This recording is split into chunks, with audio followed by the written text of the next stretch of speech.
እንደምታውቁት ማንኛውም ሰው በተለይ ኦርቶዶክሳዊ የሆነ ሰው ስንት ልደታት አሉት?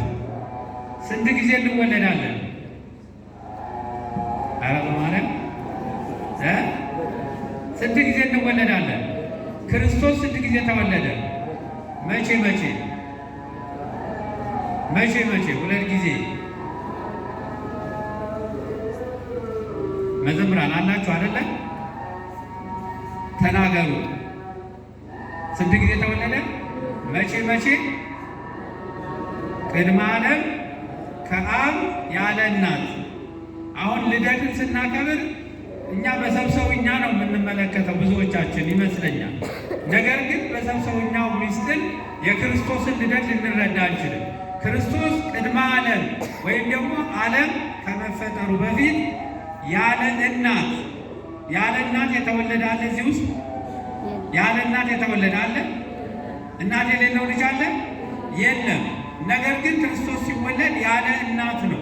በመጀመሪያው ልደቱ ቅድመ ዓለም ይባላል። ሁለተኛው ልደት የምንለው ደግሞ ከእመቤታችን ከቅድስት ድንግል ማርያም ያለ አባትም የተወለደ ልጅ የለም።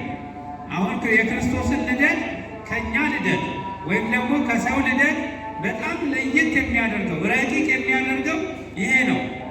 አንድ ሕፃን ከአባትና ከእናቱ አብራክ ይከፈላል እንጂ ከእናቱ ብቻ ወይም ደግሞ ከአባቱ ብቻ የሚወለድ ሕፃን የለም። ሰው ሆኖ ያለ እናት ወይም ደግሞ ያለ ሁለቱ አንድ ላይ ከሌሉ መወለድ የሚችል ሰው የለም። ክርስቶስ ግን ቅድመ ዓለም ያለ እናት ከአብ ድህረ ዓለም በመጨረሻው ደግሞ በአዲስ ኪዳን ደግሞ ወይም ደግሞ አዲስ ኪዳንን ሲመሰርትልን ያለ አባት ከእመቤታችን ከቅድስት ድንግል ማርያም በግብረ መንፈስ ቅዱስ በመንፈስ ቅዱስ ሥራ ተወለደ ማለት ነው። ይህ ልደት ረቂቅ ለሰው ልጆች በእውነትም ልደታችን ነው። በእውነትም ድህነታችን ነው። በእውነትም ሰላማችን ነው።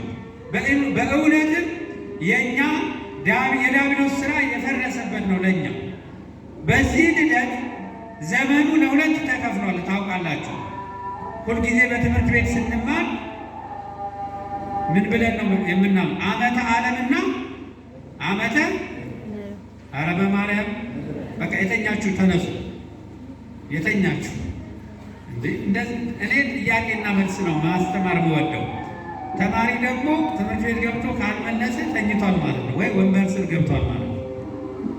ስለዚህ ትምህርት ቤት ዓመተ ዓለምና ዓመተ ዓለም የሚባለው ከመቼ በፊት ያለው ነው? ከክርስቶስ ልደት በፊት ያለው ዓመተ ዓለም ይባላል። ከክርስቶስ ልደት በኋላ ያለው ደግሞ ዓመተ ምሕረት ይባላል። ዓመተ ዓለም ማለት የፍዳ የመከራ የጭንቅ ዘመን ማለት ነው።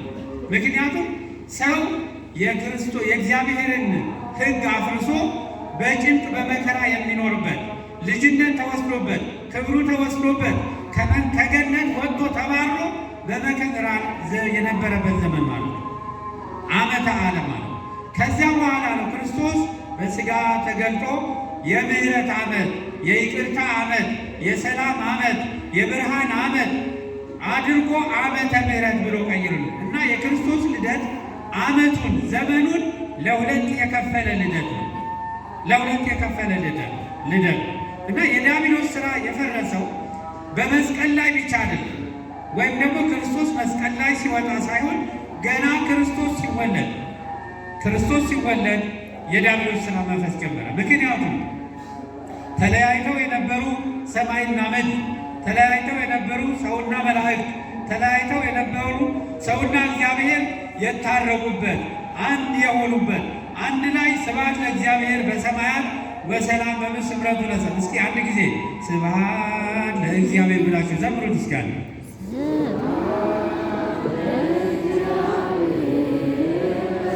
ሁላችሁ ዘምሩ በጭብጨባ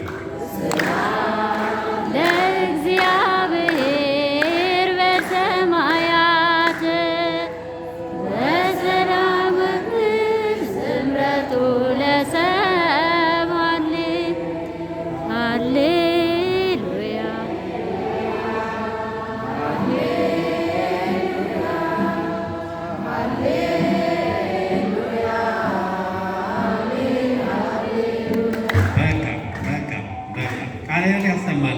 ይሄ መዝሙር የተዘመረው መቼ ነው ብትሉን የክርስቶስ ልደት ጊዜ ነው። የት ማን ዘመሩት? መላእክትና ሰዎች አንድ ላይ እረኞች ከመላእክት ጋር የዘመሩት መዝሙር ነው። ይሄ መዝሙር መዘመር የተጀመረው በክርስቶስ ልደት ነው። ስለዚህ ይህ በዓል ይህ ልደት ለእኛ ስብሐት ለእግዚአብሔር እንድንል ወይም ደግሞ ተለያይተን የነበርን ከመላእክት ጋር እንድንዘምር የሆነልን ልደት ነው ማለት ነው። ስለዚህ የክርስቶስ የዲያብሎስን ሥራ ያፈርስ ዘንድ የማን ልጅ ተገለጠ? የማን ልጅ ተገለጠ? የእግዚአብሔር ልጅ ተገለጠ።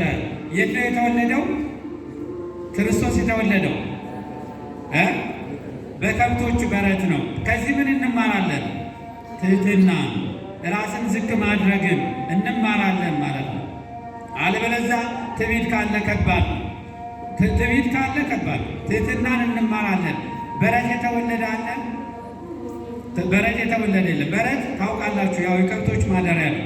የከብቶች ማደሪያ ለጥቂት ደቂቃ እንኳን ገብቶ መውጣት የሚከብድ ቦታ ነው። ክርስቶስ ግን እዛ ድረስ ስለኛ ሲል ተዋርዷል። ስለኛ ሲል እዛ ቦታ ላይ ተወልዷል። እኛን እንደዚህ በተመቻቸ አዳራሽ ሊያስቀምጠን፣ እንደዚህ በተመቻቸ ቦታ ሊያስቀምጠን፣ እንደዚህ ያለ በክብር ሊያከብረን ክርስቶስ በበረት ተወልዷል ማለት ነው። ስለዚህ ዛሬ በእኛ ልቦና እንዲወለድ ያስፈልጋል። ዋናው መልእክት ይሄ በእኛ ልቦና ክርስቶስ ካልተወለደ፣ በእኛ ልብ አምላክ ካልተወለደ፣ መልካም ነገር በማድረግ ልክ ልቦናችንም በረት ከሆነ፣ ልቦናችንም እንደ በረት የቆሸሸ ከሆነ በእኛ ልብ ክርስቶስ ሊወለድ አይችልም። ስለዚህ ሁልጊዜ ልቦናችን ለክርስቶስ መወለጃ ቦታ የክርስቶስ ልደት የሚከበርበት ክርስቶስ ሊወለድበት ይገባል ማለት ነው። ምን ሲሆን ነው ክርስቶስ በእኛ ልብ ሊወለድ የሚችለው?